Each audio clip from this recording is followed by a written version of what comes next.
Why did Indian sage Ramana Maharshi die of cancer at age 70? A fascinating and powerful perspective on cancer, written and read by Bernhard Kutzler. Many consider Ramana Maharshi to be one of the holiest men of the 20th century. Why did he develop cancer at age 68 when he was not exposed to any of the factors we know promote this disease? Follow me as I analyze Ramana's life and death and find a perspective that sheds new light on cancer. Ramana was born in 1879 in southern India. When he was 16 years old, he had an experience that he thought was death, but which turned out to be enlightenment. Soon after, Ramana left home and family to go to the sacred hill Arunachala, where he meditated for months. He was in such deep meditation that he did not notice the bites of pests and the development of festering ulcers. A local Hindu saint found him and took care of his body until Ramana awoke from meditation. Ramana spent the rest of his life on Arunachala, where he was worshipped by admirers from around the world. In 1948, a cancerous lump was discovered on his arm. 4 operations were unsuccessful. Doctors recommended amputation of the arm, but Ramana refused. He died on April 14, 1950, at the age of 70. Why did he fall ill with cancer? He was enlightened, lived far from civilization, led a peaceful life with no stress, ate healthy food, and was not exposed to environmental toxins. None of the factors we know to trigger cancer played a role in his life. Yet, he died relatively young and painfully slowly from this disease. As a scientist, I search by looking for a perspective from which I can see the answer. One approach is to look at the contrasting life story. I chose Spanish painter Pablo Picasso, who was born only 2 years after Ramana. Pablo was born in 1881 in southern Spain. Very early, he became passionate about drawing. His father, a painter and art teacher, trained him in the tradition of 19th century painting. At 16, Pablo was sent to Spain's leading art school in Madrid, but he didn't like the formal education and skipped classes. He left Spain and moved to Paris, which was then a center of art. Picasso is most known as the founder of Cubism, but he also left it behind. During his life, he created about 50,000 works of art in ever-changing art styles. He led a very unhealthy life. He smoked like a chimney, drank like a fish, spent countless hours in restaurants and bars, and worked on his paintings at night. He died at 91 from pulmonary edema and a heart attack. 2 men live at the same time. One lives under biologically ideal conditions and dies prematurely and slowly of cancer at 70. The other lives under biologically challenging conditions until his sudden death at 91. A coincidence? No. Everything has a cause. To find it, we need to understand cancer and look for a pattern. The essence of cancer is abnormal cell growth, but growth is also the essence of life. Everything in the universe decays as time passes. A leaf withers, a piece of meat rots, stones decompose into fine sand, even stars collapse when they reach a certain complexity. But there are also things that not only resist decay but actually grow. They are called life forms. Life begins with birth and ends with death. In between, there are 3 phases. Let's take a tree as an example. In spring, the tree grows new leaves. In summer, it remains more or less stable. In fall, it loses its leaves, that is, it decays. We humans go through the same 3 phases. As a child, our body grows and our physical and mental abilities grow. As an adult, things are more or less stable. As we age, our bodies wither and our abilities such as physical strength decrease. How can these 3 phases be understood in the face of ubiquitous decay? Decay is a constant force that destroys complexity. In spring, there must be an antagonist force that outpaces decay, so the result is growth. In summer, the antagonist just outbalances decay. In full, the antagonist is weaker than decay, and the result is slow decay. This antagonist force, which creates complexity and is called growth, is the essence of life. Life begins with a powerful expression of growth. Over time, this force becomes weaker. When it is exhausted, life ends. Even though growth is not always visible, it is present in everything that lives. A life form must grow in order to stay alive. You can see in nature what an enormously powerful phenomenon life is. Every seed is proof. Life develops under the most extreme conditions, such as within a few days after a forest fire. We are a life form. Therefore, this tremendous growth force must also be within us.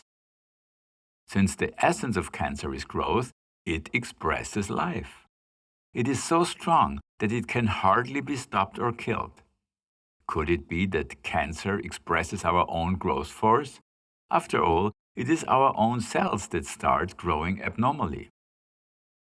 Imagine a water hose. The hose is bursting with water, so to speak. When you open the spray nozzle, the water shoots out. When you close the nozzle, the water stays in and is compressed. The pressurized water will take any opportunity to get out.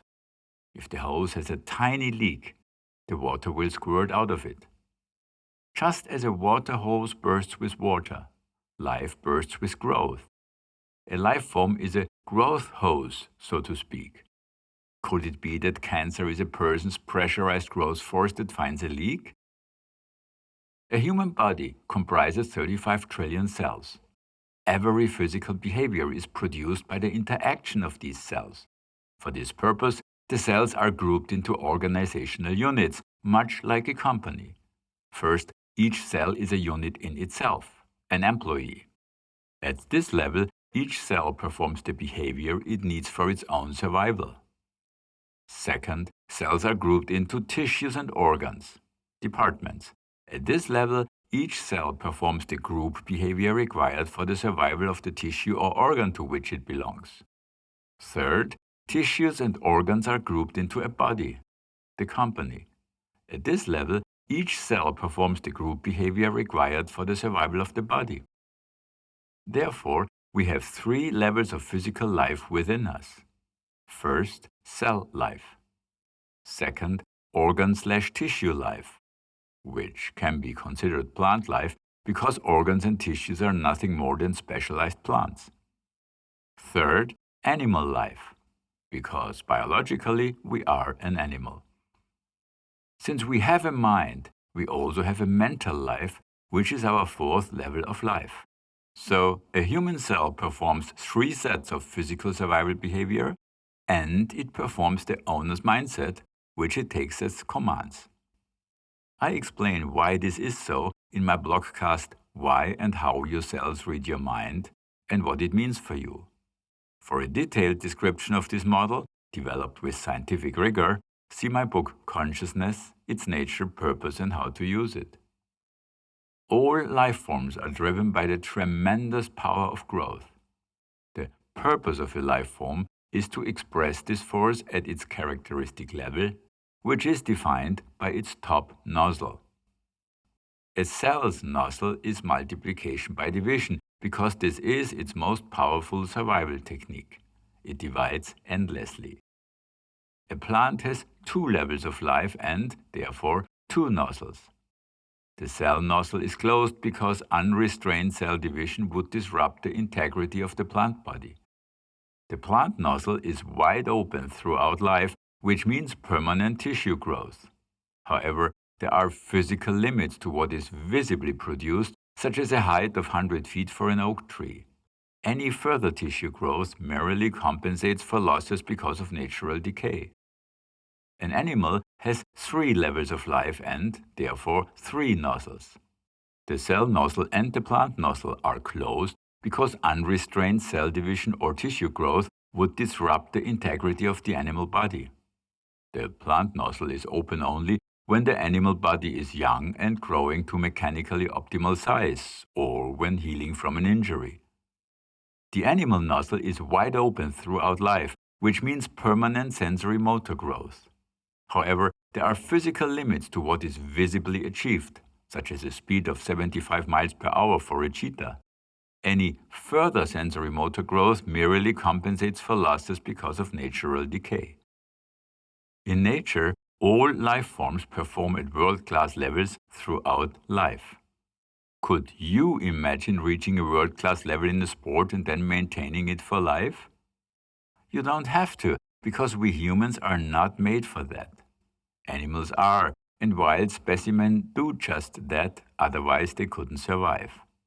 We are built to keep our human nozzle wide open throughout life, which means permanent mental growth. I go into more detail on this in my blogcast, What is Our Purpose in Life? If we are not growing mentally, that is, our human nozzle is closed, our growth force is under pressure and will take any opportunity to get out. It has three options because we have three other levels of life. First, it can spurt out on the animal level, showing up as excessive sensory motor activities, such as excessive sports, excessive sexuality, or any other activity with excessive use of the motor system or senses. Second, it can spread at the plant/tissue/organ level, showing up as excessive tissue growth, such as obesity. Third, it can spread at the cell level in the form of excessive cell growth, showing up as cancer. A person's lifestyle determines which path the growth force can and will take.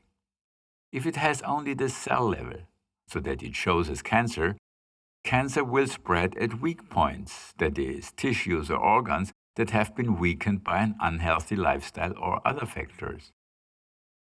This fits perfectly with Ramana Maharshi and Pablo Picasso. Picasso's human nozzle was wide open throughout life. He savored life and never stopped growing mentally. His motto was, "I always do that which I cannot do, in order that I may learn how to do it." Ramana's human nozzle was closed. He was no longer growing, and he didn't care about life. Proof of this is that shortly before his death, he answered devotees who begged him to heal himself, "Why are you so attached to this body? Let it go." One could argue that Ramana did not care about physical life, but about spiritual life. But there is no spiritual life without physical life. Life is a physical phenomenon. Without the body, the spirit/mind has no way to express itself, have experiences, and grow from them. Mental/spiritual growth is based on a body. Not caring about the body means not caring about growth.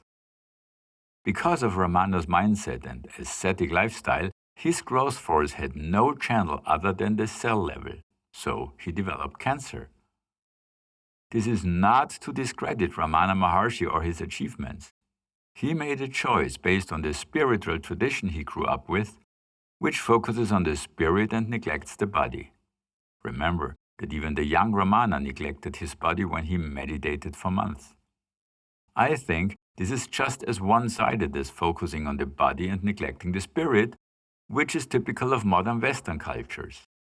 But the beauty of being human is that we can choose, and others can learn from us, either directly or through our legacy. Ramana's life story inspired me to see what I expressed in this article. I have learned from his experience. Perspectives are neither right nor wrong, they are only more or less useful.